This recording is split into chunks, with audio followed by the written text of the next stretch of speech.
Welcome into another episode of the News4JAGs podcast. Jamal St here alongside Justin Barney. Justin, we've been waiting for this for 2 days. Yep. Waiting since 2017. Really. Well, if we're waiting for this to come back since 2017. So we did look it up. Last time joint practices were here were the Tampa Bay Buccaneers back in 2017. Good omen, maybe? Maybe. We all know what happened in 2017 when the Bucs came. So That's true. No, different coach, different facility. it's different, but still good omens. Good omens, right? Okay, so one day in the books, a lot of competitive stuff, a lot of good stuff, and some bad stuff. So let's start with the good, right? Talked to Evan Ingram. He was like, yeah, I thought it was a good day, but he's a perfectionist. So he said there's always something in his mind. But he thought the offense did pretty good, and I think the offense did pretty good. Trevor Lawrence didn't throw any interceptions. Right. Threw quite a few touchdowns along the way. Team drills held up. Even in the red zone work, I thought he looked pretty crisp. Yeah, and some guys, BTJ had a nice touchdown grab earlier on. The play of the day was Elijah Cooks. I don't know if you saw that. I did not. I was upstairs. So down the sideline, Elijah Cooks tight coverage goes up, makes the catch over a guy. Catch of the day, play of the day, hands down. Like Brian Thomas Jr. made the deep catch, great, beat his guy off the line and did what he needed to do. But I'm giving it to Elijah Cooks. That was the play of the day. And hey, he's had a good camp. Elijah's had a good camp, trying to make the roster again. Undrafted free agent last year, made the team a little bit of surprise, but I don't think it's gonna be a surprise if he makes it this year. No. Deeper receiving core. Might be a lock. Maybe a lot. Parker Washington, I thought, had a tough early on. He had a pass right over the middle, wide open, off his hands. Remind me of Tank Bigsby last year with the passes, the deflections off his hands, very similar to that. But he had a sliding, diving touchdown grab from Trevor in the right corner of the end zone, just about rolled into Alessandra and I there shooting. But really a good catch, redemption. He got up and he was pumping his fist, and his jersey was just completely grass stained and dirty, and he was feeling it. So I thought some plays like that from BTJ, from Parker Washington, standout plays. I did not see Elijah Cooks, but he's had a good camp so far. We'll get to the bad in a minute. I think there's a lot of bad to talk about. All right, let's flip the field, talk a little bit about the defense. Defense also had a pretty solid day. Some good things there. Definitely very competitive. Secondary held up, a couple of pass breakups. I didn't get to watch the defense as closely as I probably will tomorrow.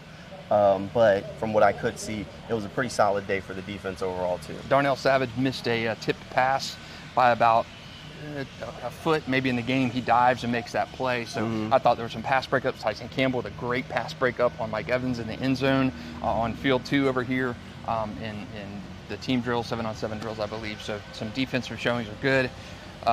The thing I wanted to see in camp, you talked about it the other day, a couple days ago we talked, what we'd be watching, the offensive line. And this is my bad part of the day. I was not I knew he'd get there. a fan at all. I was watching the one-on-one drills, Bucs defensive line, Jaguars offensive line. Mitch Morse got absolutely flatlined on a play.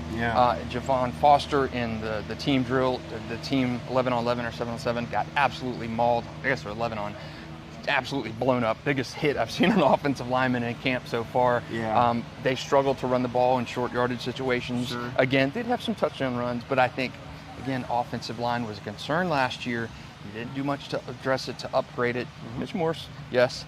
But that's the thing I wanted to come into camp and see and watch and see the improvement in live drills against another team. You wanted to see those as well, and I just do not think we saw that today. I think Anton is progressing well. I think there are some questions about the other 4 on that offensive line.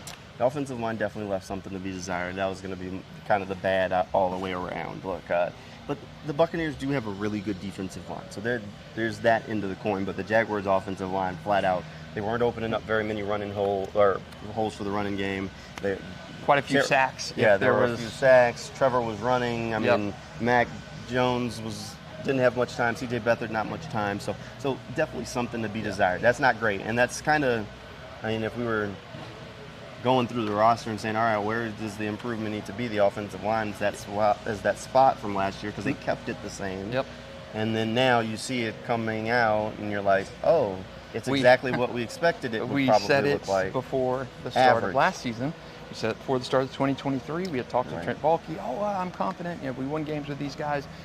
You didn't make any changes. You lost John Taylor. You added Anton Harrison. Anton, as good as he was last year, he was bad statistically. He was one of the lowest ranked tackles in the league. He will make that improvement. He was better at the end of the year than he was in the front of the year, but he was not good.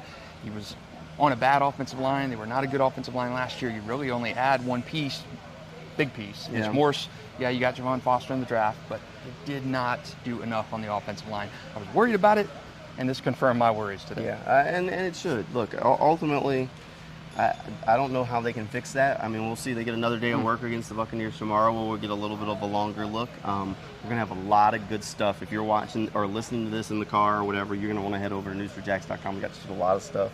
So all that video will be over on News4JAGs.com. We got 2 really good interviews today, Evan Ingram and Brian Thomas Jr., so 2 of those you'll want to check out. I'll have a training camp notebook rolling around. Justin also talked to a guy from Jacksonville today, John Walford. He's the backup quarterback for the Buccaneers.